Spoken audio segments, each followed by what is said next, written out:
Hey guys, how's everybody doing? I hope you're well. I just want to do a quick video on a couple of these NAI flutes that I have in stock. These are the North American Indigenous Flute. And so what does that mean? You all know what the Native American style flute is. I've done a few videos about this already.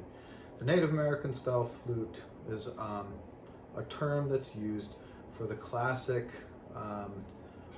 wooden flute that has the double chamber thing with this reed or sound block on top, animal totem, whatever that some people call it, a fetish that's on the top of the flute. And everybody pretty much knows that as the Native American flute. That flute, that tuning, specific tuning, the pentatonic minor with the minor sixth note added to it, that particular type of tuning was created in like late 1970s, early 1980s by a guy named Michael Graham Allen. And so it's probably a longer story to say why it's called the Native American flute when Michael Graham Allen wasn't a Native American man.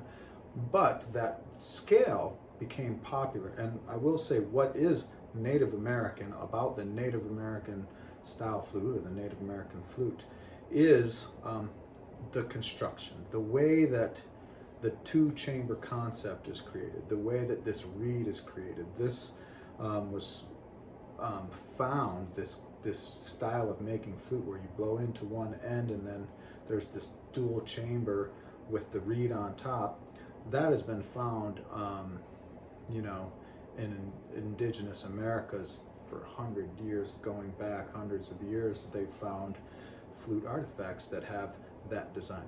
However, the tuning was based off of the Japanese flute. So this, what people call the Native American style flute, the 5-note pentatonic minor, again with it has a minor 6 nowadays with the 6-hole Native American flute. That came from the Japanese shakuhachi. Michael Graham Allen knew of the tuning of the Japanese shakuhachi, the 5-note pentatonic minor, implemented that with the Native American way of producing the sound of the flute and put that scale on it. This got popular by a Native American man named Carlos Nakai. He's still around playing beautiful flute music. And then Ken Light flutes. He was also one that made the 6-hole Native American style flute very, very popular in the 80s. So that's where the origination came. However, the Native American tunings, I'm sure there's more than one. We know of the Anasazi tuning. That's a Native American tuning. If you go into South America, you can, find the Cana flute, and that's actually a major scale tuning. Well, there's also this here, the North American Indigenous Flute. And so all of last year I was talking about this, and mostly I have a friend, Kevin Locke, and he grew up playing this scale. He's a Lakota man. He lives on the Standing Rock Reservation, and he's world-renowned storyteller, flute player, hoop dancer, and he loves, to teach the native children and, carry on his traditions through, to all people, share his knowledge. And one of the things he's always trying to share is this old flute scale that he grew up with, and that's what we call, and from what I can tell, he named it the North American Indigenous Flute, and the purpose being was to differentiate it from the Native American style flute, because he started catching wind. He was already a flute player in the 80s about this Native American flute everybody was saying, and he tried to play it, and it's like, that doesn't sound like our flutes, I don't know. And so, he still today plays some flutes that date back late 1800s, I think, or early 1900s. And this is more like the scale that he played. So that's why we call this the North American Indigenous Flute. So I have a couple in stock, and like I said last year, I made most of them just the no frills design, just the basic thing, just learning the scale and tuning. And the first thing I did was make that scale, try to mimic it based on videos that Kevin sent me and some other people sent me, to try to recreate this tuning, and I'm not the only one. Other people have done that as well. And then I just sent Kevin 10 flutes just to give away, or just to use whatever he needs to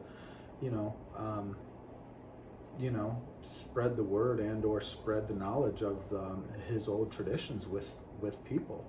And so since then I've been making a few, and these are some of the first ones that I've been able to make that are the next step up, meaning they're not just the basic no frills design with just Western cedar, but they're a little bit fancier. And so I have this left. This is actually the last flute of this series left. This was a figured mahogany flute series. This is the last one that we have in stock. You can see that beautiful figure there. And this one is F sharp NAI. And so that flute series had a bunch of different tunings, Arabians, Native American style flutes. But this one here is the NAI, and it's the last one that you can get in this figured mahogany. We just don't have any more wood like this with the zircote end caps. Beautiful piece. And I'm going to play it for you, but I'm also going to play this one too. And we have 2 of these in stock. This one is the one that has a bit more figure in the grain. But if you look after watching this video, in the description below, you will, I will try to put the links to the website that has these particular flutes on it for sale. And they won't last forever, but I just wanted to let people know, because they've seemed to be kind of hidden in the back of the website, so to speak. I think part of the reason, which we've decided to change, is on our website we've been trying these concert flute series with various scales, but we're realizing with all those variants, people kind of get lost and they don't realize it. So we're separating now. We will not, no longer in 2022 and moving forward, will we create a flute series that is various scales. What that means is if there's an Aeolian flute series, we're going to leave it only Aeolian. Yeah, we'll have different keys in there, different, B, F, G, whatever, but we won't have Arabian, Aeolian, Anasazi all on the same one, because I think they get lost. And so these ones have been there, but they've been kind of hidden in these various tunings categories. And so we're going to take them, create their own listings out of them. This is the only one left of this, so we're going to leave the name the same on this, but on this you'll be able to see it as its own item, which will be the figured maple NAI. And this one is in E. And so this one is very similar in tone to the ones that Kevin Locke would play. He plays the ones that I've seen, the older flutes, tend to be about this size, around the key of F or E. Of course, these flutes date back before anybody was reading on a tuner what they were. But in order for accompaniment with other instruments and such, I like to create them in typically 440 hertz, but 432 as well, and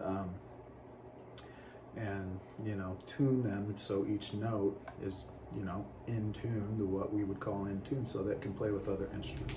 So here I am. I'm just going to play them both, and other than that, I hope you enjoy your day. I do want to say that as far as Native American style flute music, minor tends to be the energetic theme, right? So the pentatonic minor, we do the Aeolian minors, even the Arabians is a type of minor scale.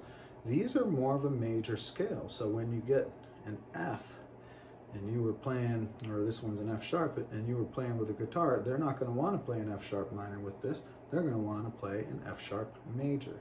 So it brightens up the energy a little bit. It's got this really nice, light, inspiring vibe to it. And again, I've said this before, but the notes on here just happen to play Amazing Grace just perfectly. So I have other flute videos that describe how to play this flute and the specific fingering, because that's different as well. I'm going to leave this hole down the majority of the time, but then you can get a minor scale, at least for half of the scale, by leaving the bottom note all the time.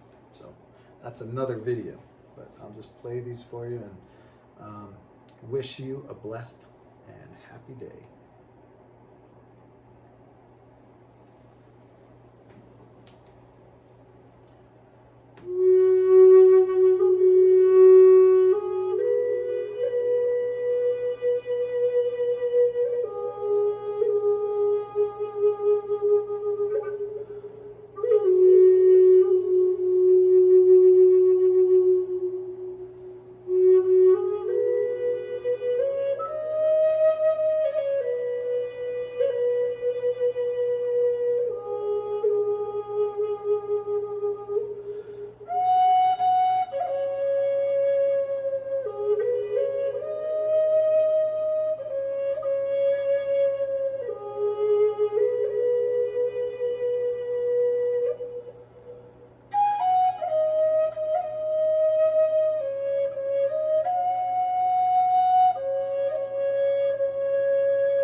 pitched, just such a bright, beautiful sound.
Hope you like it.